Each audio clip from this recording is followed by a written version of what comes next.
Este año nuestra agenda académica tiene como preámbulo al acto de inauguración el desarrollo de dos temas de importancia para el dinamismo de la industria aseguradora: la estabilidad económica, la mejora en la infraestructura nacional y el desarrollo de las instituciones permiten avanzar en la productividad del país en el largo plazo. Para conocer en detalle este proceso, invitamos al doctor Luis Fernando Mejía Alzate, director general del Departamento Nacional de Planeación, y lo invitamos a que nos acompañe aquí en el escenario. Bienvenido.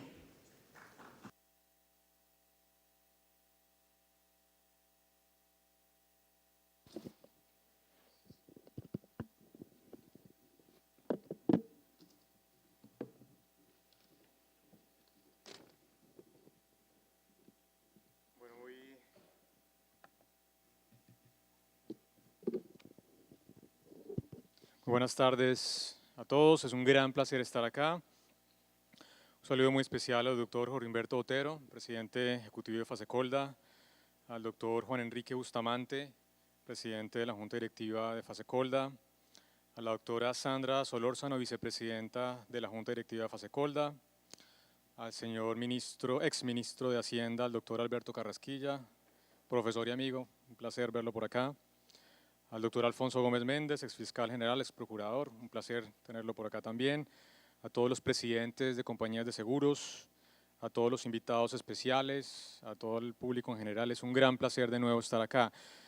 Justo antes de entrar estaba hablando con el doctor Jorge Humberto acerca de su intervención y lo que me dice es que un tema fundamental de su charla va a ser el tema de la productividad.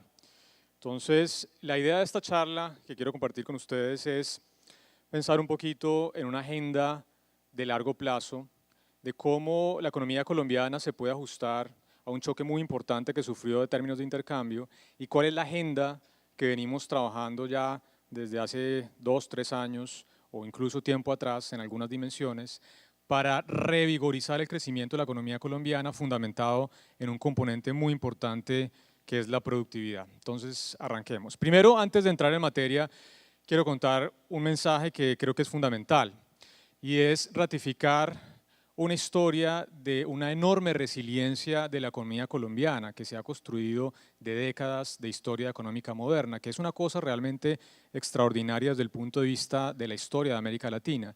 Esta primera gráfica muestra esa dimensión del crecimiento económico de los últimos 111 años, desde 1906, y lo realmente, digamos, destacable de esta gráfica es que solamente en 3 años de esa, digamos, más de un siglo de historia económica, la economía colombiana ha tenido crecimientos negativos, solamente en 3 ocasiones de 111 años de historia económica. Esto es relativamente atípico. Un profesor muy famoso de la Universidad de Harvard, experto en temas de crecimiento, estuvo en Colombia hace unos 2 años, explicando el tema de los desastres económicos, definidos como economías que crecían negativo, menos 10 o para abajo, contracciones importantes de la actividad económica. Colombia era el único país de la muestra que tenía el profesor Barro de 45 países, incluyendo países desarrollados y países en vías de desarrollo, que no había presentado un fenómeno de esta naturaleza. Entonces, hay una resiliencia muy importante desde el punto de vista de crecimiento. Y eso, por supuesto, se ha venido reflejando de manera muy importante en una consolidación de la tasa de inversión. La tasa de inversión básicamente muestra cómo es, cuánto de cada 100 pesos que produce un país, cuánto se está yendo a acumulación de inversión, de capital físico. Y esa inversión es la garantía del crecimiento económico en el mediano y largo plazos. Colombia mucho tiempo, en la década de los 90, tuvo tasas de inversión inferiores al 15%, 12, 13%. Siempre nos preguntábamos cómo Colombia podría alcanzar tasas de inversión similares a las de los países asiáticos que estaban en tasas del 30%. Bueno, Colombia tuvo una expansión muy importante de la tasa de inversión en lo corrido del siglo XXI.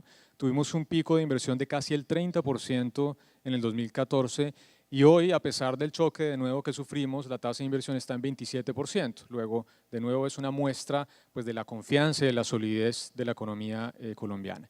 Y esta solidez y esta confianza se fundamenta, yo diría, que en 3 pilares esenciales. Y les voy a explicar muy rápido. El primero es el pilar monetario. El pilar monetario habla de una tasa de cambio flexible, un banco central independiente y con credibilidad, que ha generado una reducción muy importante de la tasa de inflación, pero destaco, esta gráfica arranca en el 55, Colombia, a diferencia de todos, yo diría, los países de América Latina, nunca tuvo en su historia moderna económica un episodio de hiperinflación. Los pesos que hoy tenemos en nuestros bolsillos son pesos que siguen siendo los mismos de principios del siglo XX.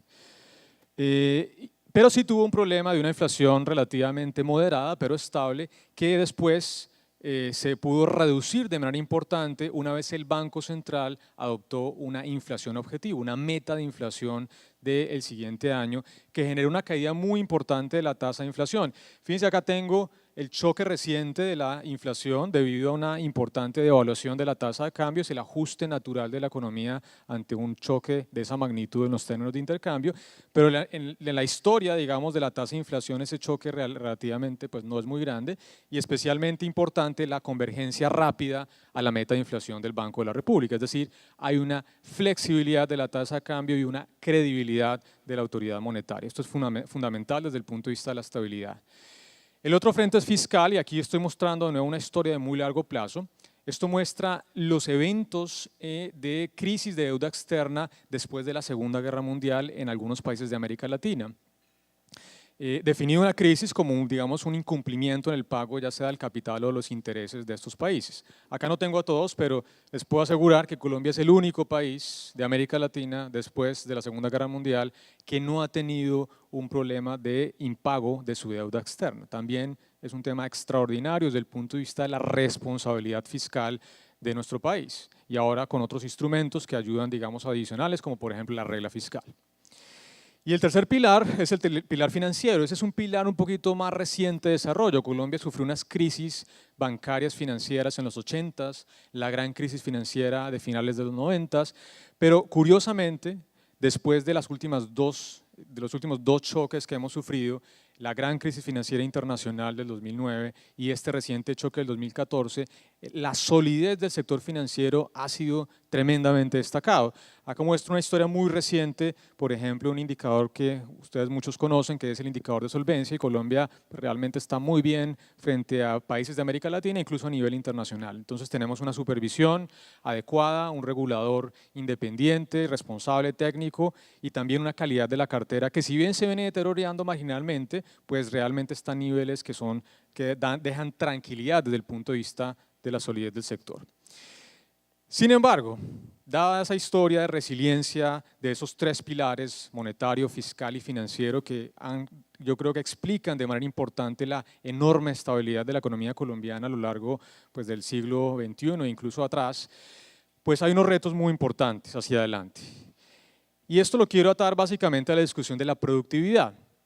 Hemos hecho análisis del cálculo de la productividad. La productividad es una cosa que los economistas a veces explicamos de una manera un poquito enredada, pero que básicamente lo que quiere decir es qué tan eficiente es la producción dado un nivel de inversión, de una maquinaria instalada y da un empleo en las empresas de manera agregada. Yo qué tan eficientemente estoy haciendo más bienes, más producción de bienes y servicios con la misma cantidad de trabajo y con la misma cantidad de capital que tengo instalado. Eso es productividad.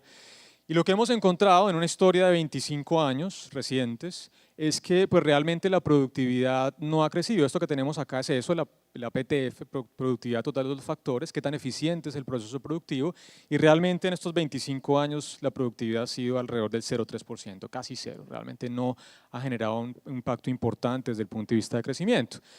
Y eso se ratifica en esta gráfica que muestra en los últimos ya 15 años, siglo XXI, cuáles han sido las fuentes de contribución al crecimiento económico. Hay tres fuentes.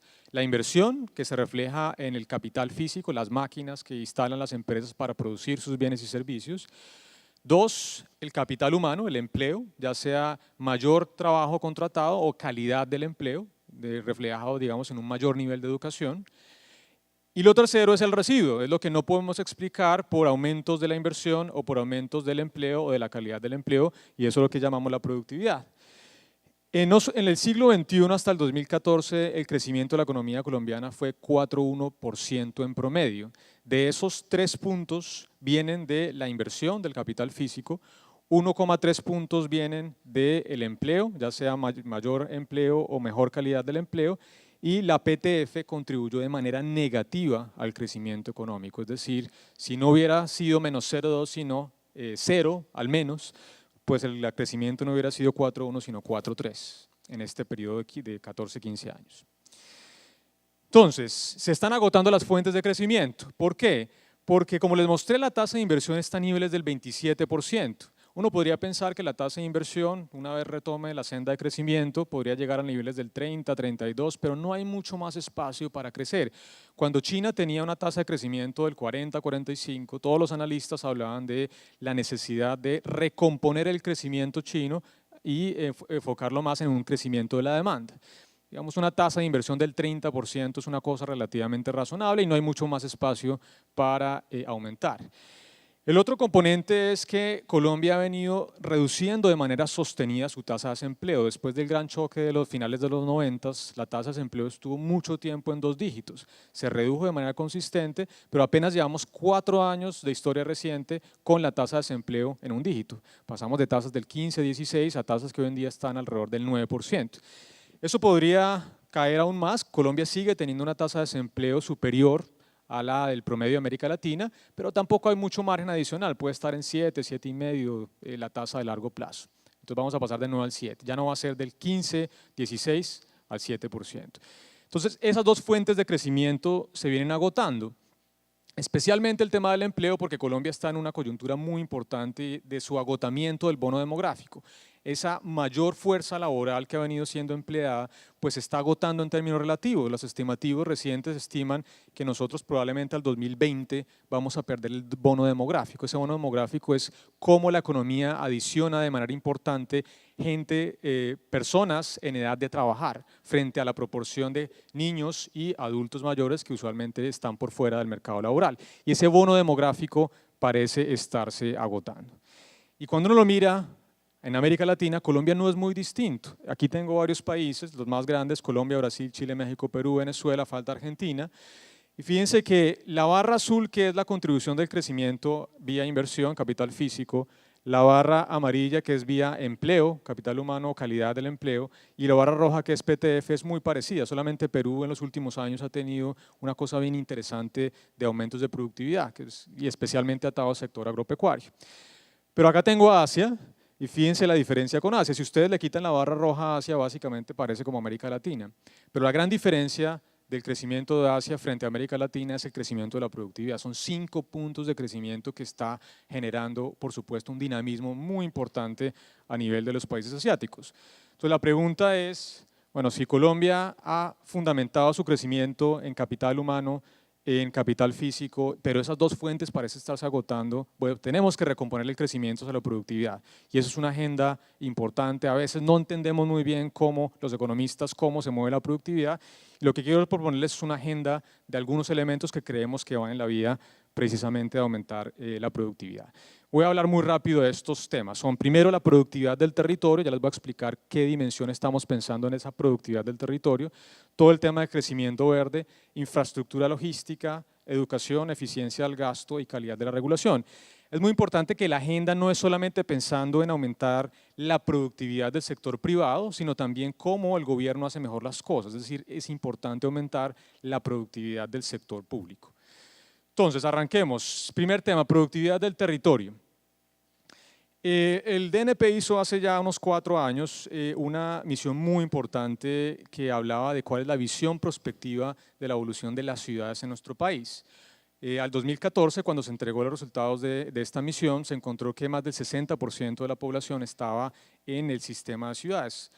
Colombia, a diferencia de muchos países de América Latina, es un país de ciudades, tiene más de 47 ciudades con más de 100.000 habitantes.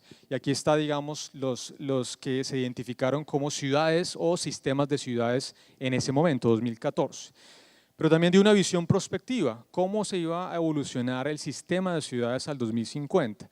Se encontró que Colombia iba a adicionar a las ciudades más de 16 millones de nuevos habitantes. Ya no va a tener 47, sino 69 ciudades de más de 100.000 habitantes. Y además se planteó cómo iban a generarse relaciones orgánicas entre diferentes ciudades. Por ejemplo, allá ustedes ven en el costado norte, se piensa que Barranquilla, Cartagena y Santa Marta desde el punto de vista de la funcionalidad económica, va a ser prácticamente como un sistema de una única ciudad. Es una visión de perspectiva bastante importante que debe generar una planificación del territorio. Y eso está atado a este componente de un atlas urbana que hemos venido trabajando con la Universidad de NYU para entender cómo se ha venido desarrollando el territorio, cuál ha sido la planeación del territorio. Este es un ejemplo pues, muy particular que es el caso de Mocoa. Mocoa ha tenido un crecimiento desordenado desde el punto de vista de su expansión del área urbana y suburbana. Este mapa les va a mostrar cómo se va generando, digamos, una mayor ocupación urbana, especialmente en estos dos ríos afluentes del río Mocoa. Si uno piensa en un ordenamiento del territorio, pues muy probablemente tiene que incorporar todo el tema de adaptación y mitigación del cambio climático. Eso no pasó en Mocoa. Fíjense cómo a medida que pasa el tiempo la urbanización se empieza a concentrar de manera importante en los afluentes y así queda el día de hoy. Ese es el día de hoy, una urbanización muy importante alrededor de las dos afluentes del río Mocoa, que por supuesto cuando viene la tragedia pues realmente genera pérdidas humanas de productividad y básicamente todo el resultado de un crecimiento desordenado. Entonces en este sentido hemos venido trabajando ya hace un par de años, ya 2 años, en apoyar a las entidades territoriales en la formulación de sus POTs, de sus planes de ordenamiento territorial, porque encontramos hoy en día que más del 81% de esos planes de ordenamiento territorial están desactualizados. Los planes tienen vigencias de 12 años, los mandatarios locales tienen la obligación de actualizar bajo unos componentes de ley esos POTs, realmente eso no ha venido pasando. Todo lo que hicimos fue generar un convenio con más de 100 municipios cofinanciando los planes de ordenamiento territorial con los mejores estándares. Tenemos aliados a nivel internacional, la Universidad de NYU nos ha ayudado en todo el tema del área urbana, el Instituto RIMISP de Chile, en el tema rural, y muy pronto vamos a entregar el primer producto en los 11 municipios de La Mojana, digamos una región por supuesto absolutamente crucial desde el punto de vista de riesgos de cambio climático, en donde vamos a llevarles este primer POT y la idea es entregar esto a lo largo de este año. Pero el otro componente de lo que yo llamo productividad del territorio tiene que ser todo el ordenamiento de lo que tiene que ver con la productividad rural. Ese es uno de los sectores que están llamados a jalonar el crecimiento económico hacia adelante. La agricultura ha sido un sector que típicamente ha crecido por debajo de la media del resto de los sectores. ¿Por qué? Porque la mayoría de los cultivos tienen muy baja productividad. Aquí les estoy mostrando una tabla de diferentes cultivos agropecuarios. ¿Cuál es el país líder en producción? Está en la segunda columna. ¿Cuál es el rendimiento del país líder y cuándo es el rendimiento de Colombia? Fíjense que Colombia hoy en día, bajo esta información, tiene ventaja desde el punto de vista de 2 cultivos. Azúcar, donde siempre hemos sido tremendamente productivos, la productividad es del 91 toneladas por hectárea, el país líder es 70.6, 30% por encima. Papa, en China está en 16.9, en Colombia es 20, rendimientos por encima del 18%, pero en todos los demás tenemos todavía brechas muy importantes de productividad. Entonces, cuando uno piensa en el ordenamiento del territorio, la productividad del territorio está atada no solamente a la planificación del desarrollo, al desarrollo y cómo se va a expandir el suelo urbano rural, sino también al adecuado uso del suelo, cómo vamos a utilizar esa gran potencialidad de explotación agropecuaria en productos que realmente tengan productividad y que sean competitivos a nivel mundial. Esto no quiere decir que tengamos que abandonar estos productos, lo que quiere decir es que hay que revisar cuál es el proceso de producción y si es necesario tener asistencia técnica, que es la siguiente gráfica. Aquí les doy un ejemplo para el caso del arroz. Aquí tenemos los rendimientos para el arroz cuando no hay ningún tipo, digamos, de crédito o apoyo desde el punto de vista de asistencia técnica. El rendimiento de un pequeño agricultor cuando no tiene acceso al crédito, cuando no tiene asistencia técnica, cuando no tiene distrito de riego, es de apenas 2,18 toneladas por hectárea. Cuando la persona tiene acceso al crédito, pues ese rendimiento sube 2,72. Dado el bajo nivel es un aumento porcentual importante. Pero fíjense el aumento cuando además del crédito se le puede dar asistencia técnica, cómo mejorar su proceso productivo. Ya estamos pensando en temas de productividad. eso puede subir a 4,90 y si tiene riego sube a 5,67 toneladas por hectárea. Entonces eso tiene que ser parte, digamos, de la política pública agropecuaria, cómo se puede generar inclusión especialmente para el pequeño agricultor o temas de cooperatividad, pero también llevar asistencia técnica, porque el crédito es una condición suficiente, más no necesaria para tener aumentos importantes en la productividad. Segundo componente, crecimiento verde. El tema de crecimiento verde ha sido un tema que hemos liderado desde el Plan Nacional de Desarrollo del 2014-2018, pensando en una agenda que tiene que ver con el compromiso de Colombia de reducir en 20% las emisiones de gases de efecto invernadero. Ese fue COP21, el compromiso en París, pero también cómo podemos generar eficiencias en el proceso productivo. Entonces, lo primero que hicimos fue entender cuáles son los componentes sectoriales de las emisiones de gases de efecto invernadero. Lo principal es el sector forestal, los temas de uso del suelo, 39% de contribución de las emisiones, y el sector agropecuario, que contribuye con casi el 20%. Colombia, a pesar de todo, es un país minúsculo desde el punto de vista de gases de efecto invernadero, menos del 0,5% del total mundial emite Colombia. Entonces nosotros no somos relevantes a nivel mundial en términos de nuestra contribución al calentamiento global. Sin embargo, hemos tenido una agenda muy importante de avanzada de generar primero esta misión de crecimiento verde. Hemos liderado una misión de crecimiento verde con Hernando José Gómez, exdirector del DNP, para trabajar con el sector privado en temas de eficiencia productivo. El tema de crecimiento verde no es un tema netamente ambiental, es un tema también de eficiencias, como por ejemplo cómo se puede generar un aprovechamiento de los residuos en el proceso de producción. Eso ayuda al ambiente, pero también disminuye costos. Esa es la visión desde el punto de vista de la misión de crecimiento verde. Aprovechamiento de residuos sólidos fundamental. En Colombia apenas tenemos una tasa de aprovechamiento del 17%, es muy baja frente a nuestros pares y por supuesto frente a los niveles internacionales, es decir, Colombia está desperdiciando recursos que podrían generar eficiencias productivas y ambientales.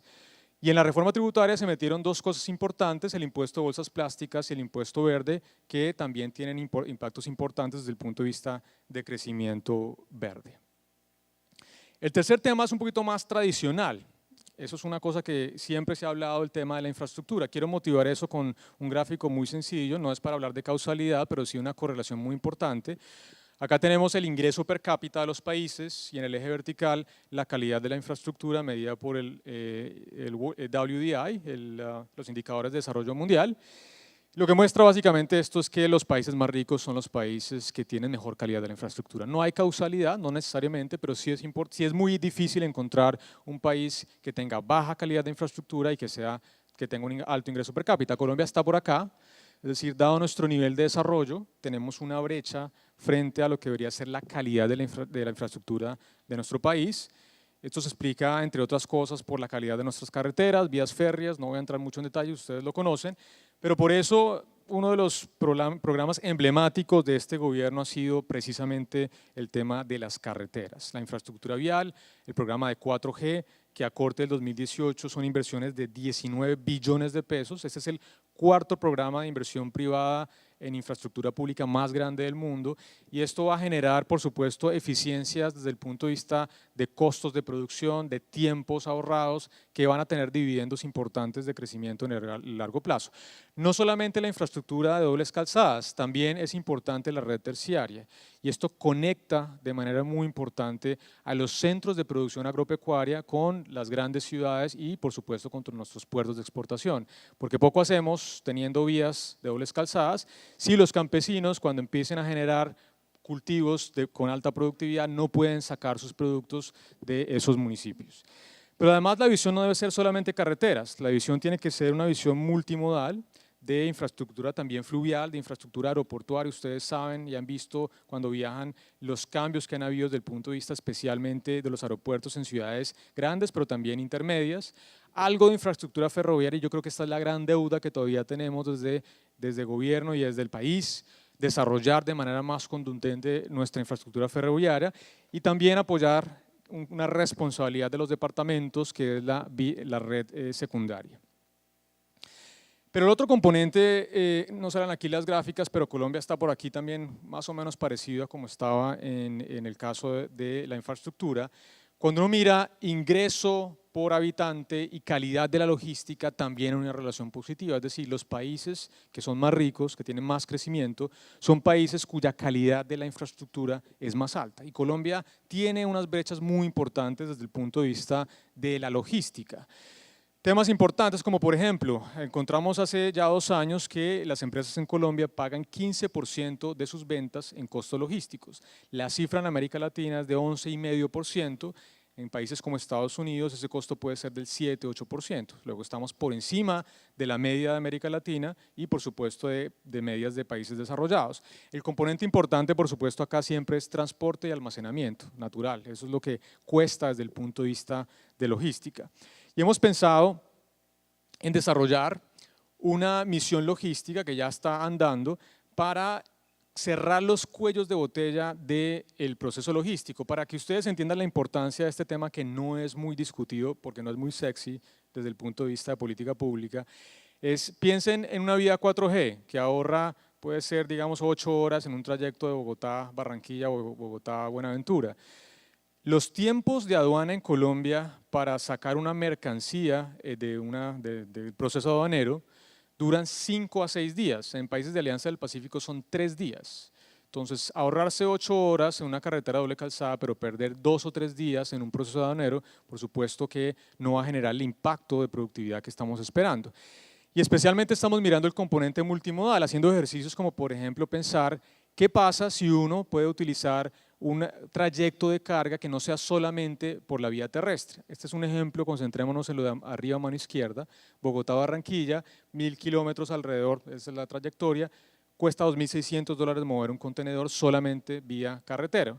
Si uno pudiera hacer los primeros 800 kilómetros alrededor por un modo fluvial, Río Magdalena, y al finalizar los 180 o 200 kilómetros finales vía terrestre, el costo pues, se puede reducir en una tercera parte, $830. Entonces no aplica para todos los tipos de carga, porque toma más tiempo, pero es un ahorro sustancial de 2/3 partes en el costo del transporte. Esa visión de multimodalismo debe ser importante y por eso también los esfuerzos que hemos venido haciendo en desarrollar los diferentes modos de transporte.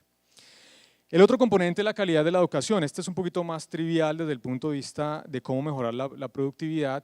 Todo esto pasa desde el punto de vista de la primera infancia, educación básica, media, y yo quisiera concentrarme por ahora en educación superior.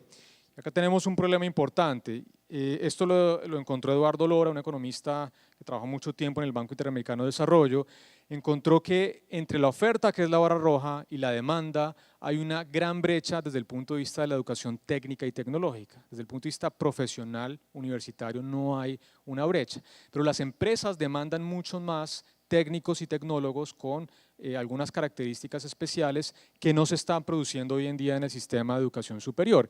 Y eso está reflejado en la mano izquierda, que es el número de matrículas en millones del nivel universitario, que es la línea azul, creciendo sostenidamente, y el nivel técnico y tecnológico, que es la barra roja. Fíjense que está básicamente estancado. Entonces hay un problema de información porque algunos estudiantes no saben que hay una brecha importante y una demanda grande a nivel técnico y tecnológico en las empresas de nuestro país. Hay 3 estrategias muy grandes. Una primera es tener información. Hay un problema de información porque los estudiantes no saben que las empresas están demandando técnicos y tecnólogos y que pueden estar bien remunerados, eso es importante conocerlo. Segundo, estamos creando el Marco Nacional de Cualificaciones desde el Plan Nacional de Desarrollo 2014-2018. Esto es una cosa que permite hacer transición entre los 2 pilares, el pilar universitario y el pilar técnico y tecnológico. Muchas veces las personas no quieren estudiar una carrera técnica porque piensan que se quedan enfrascados en el nivel técnico y tecnológico. En países como Alemania, una persona puede hacer la transición muy fácil entre la educación universitaria y la técnica y tecnológica, y eso requiere lo que se llama un marco nacional de cualificaciones. Pero quisiera también cerrar este tema de educación con una cosa muy importante. Primero, el tema de la cobertura, fundamental. En el 2010 la cobertura de educación superior estaba en apenas 37% del total de las personas elegibles, digamos, de las personas que van a ir a estudiar, los bachilleres graduados. El año pasado cerramos en 51,6%, es decir, en 6 años se logró aumentar de manera sustancial la brecha de educación superior, pero eso tiene que estar a niveles de 80-90% como está hoy en día en países como Chile. Todavía tenemos que una brecha fundamental desde el punto de vista de la educación superior. Pero quisiera destacar este tema, y es que el aumento de la cobertura estaba atado a una cosa muy importante, y es a un acceso más equitativo a la educación superior, que se ha logrado con un programa muy importante que todos ustedes seguramente han escuchado, que es el programa Serpi lo Paga. Les voy a contar muy rápidamente esta gráfica. Esta gráfica tiene los 6 estratos y básicamente muestra la barra roja en el 2010, segundo semestre, cuál es la probabilidad de una persona de estrato 1 para acceder a la educación superior. Entonces, básicamente lo que dice es esa barra roja, 1 de cada 3 estudiantes de estrato 1 podía acceder a la educación superior, y en el estrato 6 eran casi 2 de cada 3, ¿no? 63%. Serpi lo Paga genera un cambio fundamental desde el punto de vista del acceso. La primera corte de Serpi lo Paga es esta amarilla, 2015, segundo semestre. Fíjense que para los más pilos, el 10% más alto en prueba saber, se aumentó de 34% a 63% la probabilidad de acceso a educación superior. Es decir, se equiparó la cancha desde el punto de vista de estratos a la educación superior con un programa que fue tremendamente revolucionario desde el punto de vista de la equidad. Por supuesto hay que generar mayor cobertura, pero tuvo un impacto absolutamente excepcional. Finalmente voy a cerrar con los temas de productividad del sector público, porque de nuevo este tema de productividad no es solamente cómo podemos generar condiciones habilitantes para que el sector haga mejor las cosas, sino también nosotros como sector público, cómo hacemos las cosas mejor. Entonces, lo primero es la eficiencia del gasto público. Este es un resultado muy rápido de un análisis que hicimos ya hace alrededor de un año sobre cómo es la focalización de las transferencias y subsidios que hace el Estado a los hogares en nuestro país. Hoy en día las transferencias y subsidios suman alrededor de 9 puntos del PIB. Aquí tenemos educación, pensiones, salud, servicios públicos, atención a la pobreza y otros programas como vivienda y atención a la primera infancia. Lo importante de este cuadro es cómo es la focalización. Acá tenemos los diferentes quintiles de ingresos. Es el 20% más pobre, 20% siguiente, hasta el 20% más rico, desde el punto de vista de ingresos. Lo que muestra esta gráfica es que hay varias transferencias a hogares que no están bien focalizadas. Ya ustedes probablemente conocen el tema de pensiones. En pensiones estas dos cosas suman alrededor de 74-75%. Eso quiere decir que las pensiones hoy en día van en su gran mayoría al 40% más rico del país. ¿Por qué? Porque las pensiones usualmente las obtienen las personas formales, que usualmente son personas de altos ingresos, de altos niveles de educación. Servicios públicos también muy mal focalizados por un problema de cómo se focaliza, que es a través de estrato, que ha perdido un poquito su utilidad como herramienta de focalización, y vivienda más por una política del Estado, una política contracíclica que ha generado subsidios de tasa de interés de vivienda media y vivienda media alta. Pero el resumen es que realmente más o menos el 20% se está yendo a cada quintil de ingresos, es decir, el gasto, la transferencia de subsidios a hogares no es progresivo, y uno pensaría que pues, si tiene un concepto social debería ser relativamente progresivo. Y esto impacta la desigualdad, por supuesto, de una manera marginal. Si no está bien focalizada las transferencias, pues lo que uno esperaría que impacte la desigualdad no es especialmente grande. Esta gráfica muestra el Gini, que es el índice de desigualdad. Entre más alto es este índice, más alta es la desigualdad, antes y después de subsidios monetarios, solamente los monetarios, no los subsidios en especie, porque no los pudimos identificar en la gran encuesta. Pero lo que encontramos acá es que, como no están muy bien focalizados, los subsidios no tienen impactos importantes en la desigualdad. Miren la comparación con Alemania y Reino Unido. Una cosa que muy poca gente sabe es que Alemania y Reino Unido tienen indicadores de desigualdad antes de transferencias muy similares o incluso superiores a los de Colombia. Eso es antes de transferencias que hace el Estado.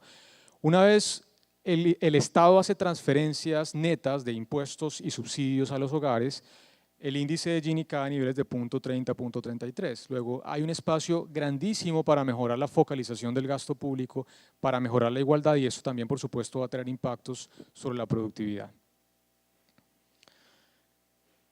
Y finalmente cierro con este tema que es la calidad de la regulación. Este es un tema también que ha sido poco estudiado desde el punto de vista de la política pública, pero creemos que es absolutamente esencial para generar reglas de juego estables y aumentar la productividad, especialmente también, por supuesto, doctor Humberto, en un sector como el sector de seguros, que es un sector altamente regulado. Entonces, lo primero que hicimos fue un análisis bien interesante de entender cómo es el ritmo de emisión de normas a nivel del Estado, de la rama ejecutiva del orden nacional.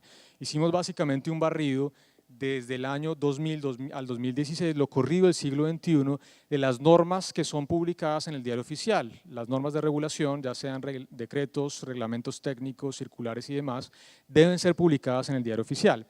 Y este es el barrido de lo que encontramos en estos 17 años de emisión de normas. Primero, se han emitido casi 95.000 normas, esto es solamente rama ejecutiva del orden nacional, casi 69.000 resoluciones, 17.168 decretos, y acá tengo las cifras diarias. Son más o menos 2,8 decretos diarios. Recordemos que los decretos son los que llevan la firma del señor presidente de la República, 11 resoluciones diarias y en total más de 15 normas diarias que emite solo la rama ejecutiva del orden nacional. Esto no incluye leyes, no incluye la normatividad que emiten las autoridades a nivel territorial. Entonces esto da cuenta, por supuesto, de un problema de inflación regulatoria.